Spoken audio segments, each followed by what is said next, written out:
I still remember the sound of the applause. Sharp, loud, celebratory. And somehow, it wasn't for me. I stood there with my hands folded, smiling like I always did, while my mother raised her glass and said, "This anniversary trip means so much to our family." Then she looked straight at me and added, "Of course, Wendy will stay back to help with the kids." The room laughed. I didn't. My sister squeezed my arm and whispered, "You're the best with them anyway. Best at being invisible." That night, I went home and opened my email. That's when I saw it. A thread between my mom and my sister pages long, planning how I'd be used while they sipped cocktails in Hawaii. I felt something crack inside my chest. Not anger. Clarity. Because this wasn't new. It was just finally undeniable. And that's where my story truly began. Before I share this chapter of my life, if you've ever felt ignored, unheard, or underestimated, then this channel is for you. Subscribe to Jossy Revenge, where every story has a heartbeat. Now, let me take you back to where it all began. I've always been the one people forget to introduce. At family gatherings, my name floated somewhere between, "Can you grab more plates?" and "Wendy, the kids need juice." I was there early, left late, cleaned quietly, smiled automatically. If my family was a stage, I was the lighting necessary, invisible, never applauded. Growing up, my parents used to call me their easy child. "You never complain," my dad would say proudly. "You understand," my mom would add, already handing me another responsibility. And I did understand. Or at least, I told myself I did. When my sister Megan got married, I helped plan the wedding. When she had her first baby, I learned how to warm bottles and rock a newborn to sleep before I ever learned how to ask for help myself. When she had her second, then third, it became a joke in the family that I was basically their second mom. Everyone laughed. I laughed too. What else was I supposed to do? I told myself this was what love looked like. Showing up, sacrificing, being needed. I ignored the small ache that crept in whenever group photos were taken without me, or decisions were made without my input. 3 years before the anniversary dinner, my boyfriend left. We were sitting on my couch, the TV on mute, his hands folded like he was about to pray. He didn't yell, he didn't cheat. He just looked tired. "You're always there," he said carefully. "There where?" I asked. "For everyone else. You don't really arrive anywhere for yourself." That sentence followed me for months, maybe years. After he left, I bought a secondhand camera with money I'd been saving for a vacation I never took. I didn't tell anyone. It felt too fragile to share. I started taking photos of people no one noticed, janitors on lunch breaks, elderly women sitting alone at bus stops, tired cashiers staring into nothing between customers. I called the project Invisible Women. I posted the photos anonymously on Instagram.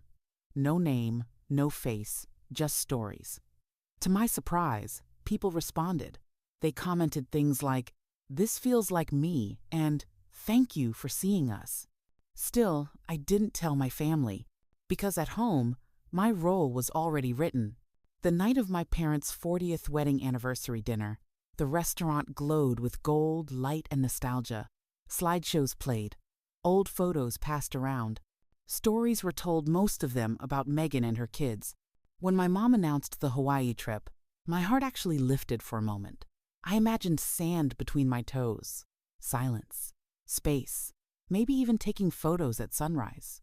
Then came the addendum, the expectation, the assumption, the decision already made without me. No one asked if I wanted to go. No one asked if I was tired. They just decided my presence was more useful in absence. On the drive home, I said nothing. That's what I was best at. Later that night, I opened my laptop to distract myself. An email notification popped up my mom's name in the preview. I almost closed it. Almost. But something told me not to. It was a forwarded message. Then another, and another. Plans. Logistics. Jokes. Wendy won't mind. She's always free anyway. At least we won't have to pay for childcare. I stared at the screen until the words blurred. My chest felt hollow. like someone had removed something vital without warning. What would you do if you realized your kindness had been turned into a strategy? I didn't cry. That surprised me. Instead, I felt calm, too calm. The kind of calm that comes right before a storm finally chooses direction. The next morning, I called Aunt Ruth. In my family, she was known as the disappointment. She moved away years ago, never married, no kids, lived by the ocean in California and sent postcards instead of apologies. She answered on the second ring. "Hey, invisible girl," she said, like she'd always known. I laughed then, really laughed, and for the first time in years, I told someone everything. She didn't interrupt. She didn't minimize. When I finished, she said, "Come here." That was it. No guilt, no conditions. A week later, I received an email from a gallery owner in Monterey. He'd seen my work, wanted to talk. My hands shook as I read it. That night, I sat my parents down. "I won't be watching the kids," I said quietly. My mom frowned. "Don't be dramatic." "I'm moving," I added, "to California, for work." The room went silent. My dad accused me of being selfish. My mom cried about family loyalty. Megan didn't say much, just looked scared. But for the first time, I didn't shrink. Have you ever said something that changed the temperature of the room forever? I packed my things 2 days later. As I drove away, fear rode a shotgun. But something else did too. Relief. Carmel by the Sea didn't feel real at first. The air smelled like salt and eucalyptus, and the mornings were so quiet they felt intentional, like the world here actually wanted you to think. Aunt Ruth's house sat on a hill.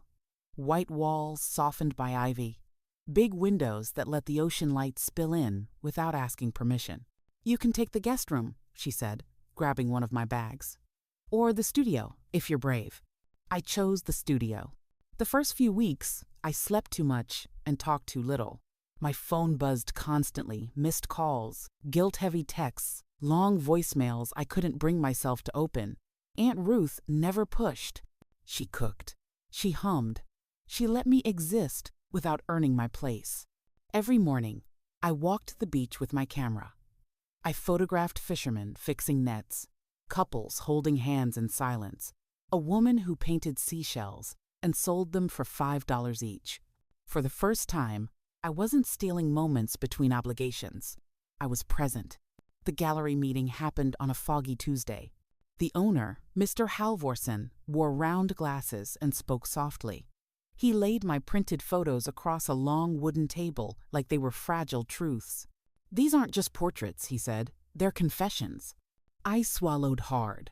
He offered me a small exhibition slot. Not famous, not flashy, but real. That night, Aunt Ruth opened a bottle of wine and toasted me. "To choosing yourself," she said. The words felt strange, heavy, good. Back home, Hawaii was unraveling. I found out through Megan's angry texts that babysitters were canceling. The kids were out of control, and the trip wasn't as relaxing as planned. One message stood out. "Mom says you're being punished by God for abandoning family." I stared at the screen for a long time, then turned my phone face down. What would you do if the people who taught you love tried to weaponize it? The opening night of my exhibition arrived faster than I expected.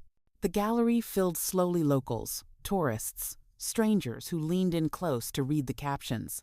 I stood in the corner, heart racing, wondering if anyone would really see me or just the work. Then I heard my name. I turned.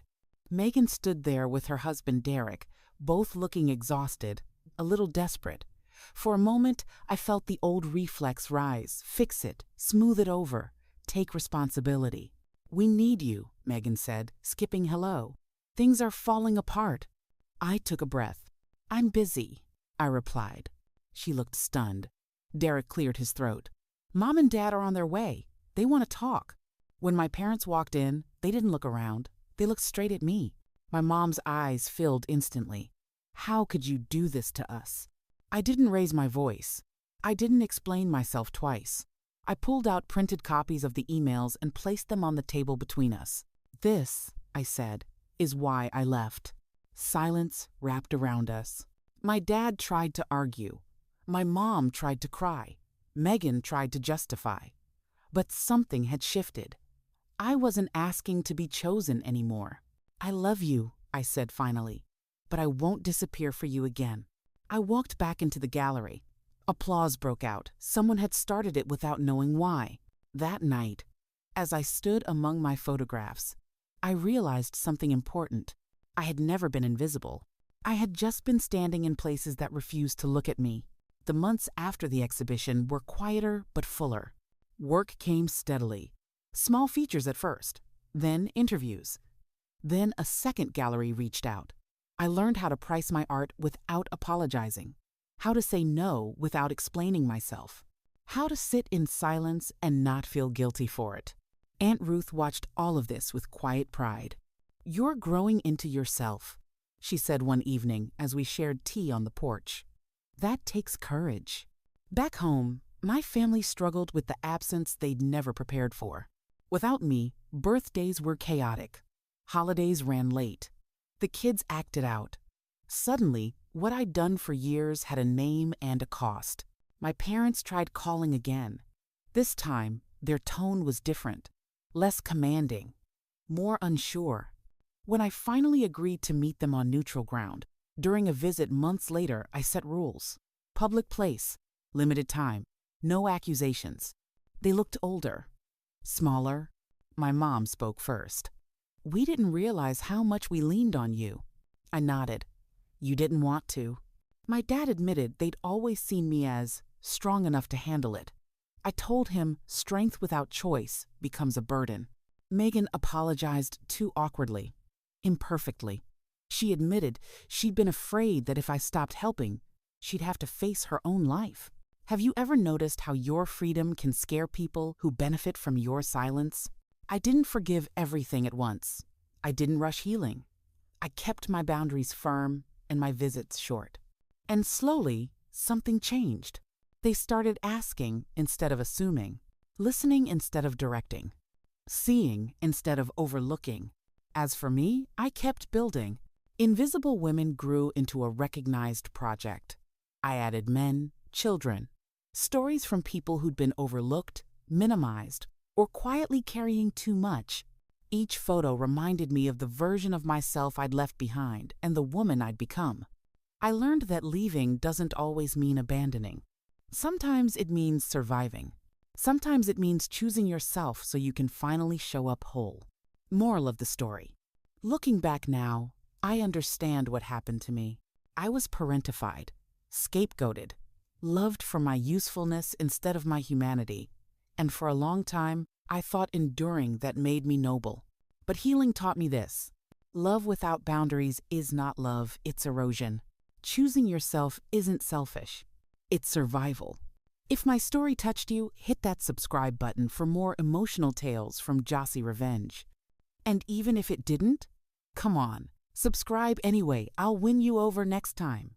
Drop a comment, like the video, and let's keep the stories alive. Thanks for watching.